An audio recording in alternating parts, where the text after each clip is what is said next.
Welcome to Wednesday, October 29th, 2025. Your Day Weather Podcast brought to you by the Advocates Injury Attorneys. If you've been injured in an accident, don't face it alone. Get an experienced local Wyoming attorney on your side. Free consultations at wyomingadvocates.com or call 307-800-1952. You deserve an advocate. Well, a quiet, cool stretch of weather is coming our way, but it really is going to be pretty nice. So the chuckers out there enjoying a cool, crisp autumn day, and that's kind of how it's going to be. It's generally fair weather conditions will dominate through the rest of the week into the upcoming weekend. Still looking at a decent, albeit chilly, Halloween Friday coming on up. We're going to see Pacific air flood the zone as we get into the weekend, into the beginnings of next week, probably at least through Wednesday. West to east flow across the nation will bring moderating temperatures and will not allow any Canadian air to move in. We'll see things change late next week. We'll talk about that. More on the quasi-biennial oscillation to follow up on what we talked about with that phenomenon in yesterday's podcast. Nice shot there, the sandhill cranes. A lot of them. You can certainly hear them up high, but in big numbers. This is the time of year they're really noticeable across the High Plains region, especially across parts of Nebraska, eastern Wyoming, into eastern Colorado and western Kansas. Nice, pretty shot of clear, cool, crisp skies right along the Utah-Wyoming border there yesterday. And another beautiful shot of clouds from the high-level Pacific moisture here from this past weekend and even up into the day on yesterday. Satellite photos show a lot of the west pretty clear. You can see the elongated area of low pressure causing the rain and the shower activity across parts of the central United States and the southeastern United States. We've got some more energy and moisture coming into the Pacific Northwest, but a lot of that's going to stay up there. So the west is going to enjoy a quiet stretch of weather. Now, out in the Pacific, we've got two systems lined up. One coming right into British Columbia, another one here just off the Aleutians. Very stormy weather up here just continues. It just reloads these lows coming across the North Pacific and into here.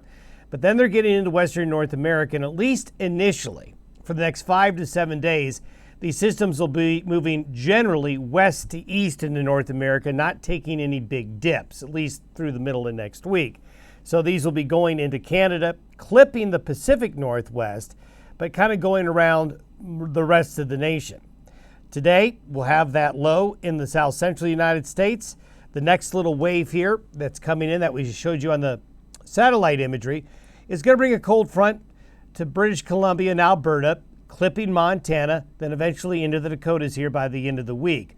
But this high pressure ridge is going to build and expand after these systems move through and get attached to this, as you'll see here in a moment. By Friday, notice there's merger between that low in the south central United States and that low coming out of British Columbia and Alberta. They kind of merge, and this is what causes the northwest winds aloft to flow into the high plains and Rockies along and east of the Divide. This is for Halloween.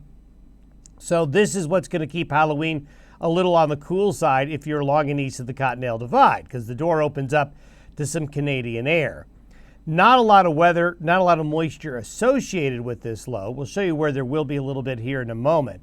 But this will bring a cool shot of air to a lot of the nation east of the Rockies for Halloween into the start of the upcoming weekend, the first weekend of November, while fair weather builds temporarily here along the northwest coast, including the Pacific Northwest. But we've got a deep low here up into the Gulf of Alaska that will be affecting Alaska and parts of the northwest parts of Canada this weekend and into early next week. But as we go into early next week, we'll see that high pressure expand a little bit across the west. Here are the temperature anomalies, taking a closer look at how Halloween is going to go. So we still have this cool air backed up against the Rockies and out into the plains. So this is by 6 p.m. This is 6 p.m. trick-or-treat time, Friday evening. Temperatures, as we've been mentioning, they're going to be a bit on the cool side. Are they going to be frigid? No, they're just going to be cool, but it will be a little bit brisk out there. But the wind, not much of a factor. Those winds, really not much of anything come 6 p.m. on Friday, really over a large part of the west. And here's the precipitation forecast for Friday. You can see up across the Dakotas, into Saskatchewan and Manitoba there, into North and South Dakota. We've got maybe a few flurries over the Colorado Rockies. There will be some cloudiness right here along the back side of this, so it may not be completely clear over eastern portions of Wyoming and eastern Colorado and western Nebraska and South Dakota, but there'll be high and mid-level clouds. Just a little bit of moisture here in the Pacific Northwest, but generally speaking, a nice looking Halloween. Good weather. Now, as we go and take a look at what's happening going into next week, here's what we're talking about: Pacific flow coming into the region. Generally west to east flow across the U.S. This will allow modified Pacific air to come in. So you're going to have temperatures that are going to be moderating. Now, the jet stream's moving along pretty quickly up here, so there will be some breeziness and some wind in Montana, the Dakotas, and along the Continental Divide as we get into early next week. But generally speaking, we're cut off. Notice there's no north-south flow of air. So we're going to go into the weekend, into the middle of next week with moderating temperatures across the USA. But these waves up here in the Gulf of Alaska will want to start to break off and come in. And we expect that to happen with a frontal system coming through probably around Thursday and Friday of next week. Another one will probably come in next weekend. But a good chunk of next week, the weather looks fair. So you can see by Wednesday, this system is going to be approaching. So Washington, Oregon, Northern California, you're going to be getting into the rain by Wednesday, and by Thursday and Friday, this wave will come through the Central Rockies. Whether or not it'll be a big wave or a little wave, we'll just kind of have to wait and see. But the next change to colder, unsettled weather is late next week and next weekend. Going to go back to the QBO. Just to recap, the quasi-biennial oscillation along and near the equator at the level of the stratosphere, the winds go through these periods of going west to east in the stratosphere near the equator in the winter season, or going east to west. And when they go east to west, we have an easterly QBO or a negative phase of the QBO.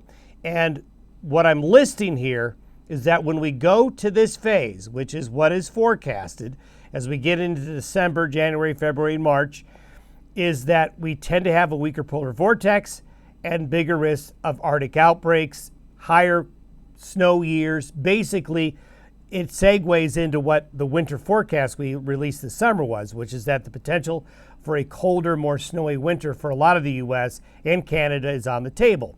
And the easterly QBO is supporting that.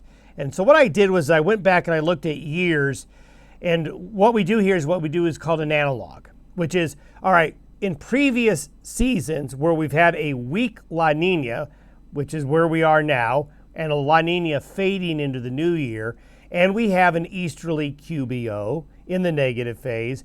These are the temperature anomalies going back for the last 30 years or so. So we see the white, the green, and the bluish tinge. That is a negative temperature anomaly. So you can see that in similar situations over multiple years, we've had situations to where it's been colder, especially along and east of the Continental Divide, the upper Midwest, but a lot of the USA experiencing a cold December, January, and February. So this is that 3-month period.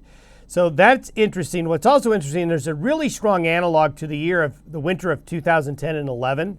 Some of you might remember that winter. It was a really snowy winter in the Northern Rockies, big snowpack year. So if you look at the temperature anomaly for the same period in 2010 to 2011, December through February, you can see that it kind of matches up with this, doesn't it? Except there in the desert states where that year it tended to be colder, and that's because it was more wet. And another analog year, comparing years that are similar, is 20 and 21. Sort of the same theme here. Now, it's not as cold, but we still have the cold signal sort of in the same areas right here. So interesting analogs. Analogs don't mean that's exactly what's going to happen. You want to look at the tendency. You want to look at what the trend was those years. And it's a pretty strong signal of colder weather for a lot of the U.S. and the western and north central United States during a negative or easterly QBO phase, which is where we're going. Have yourself a good Wednesday. We'll see you tomorrow.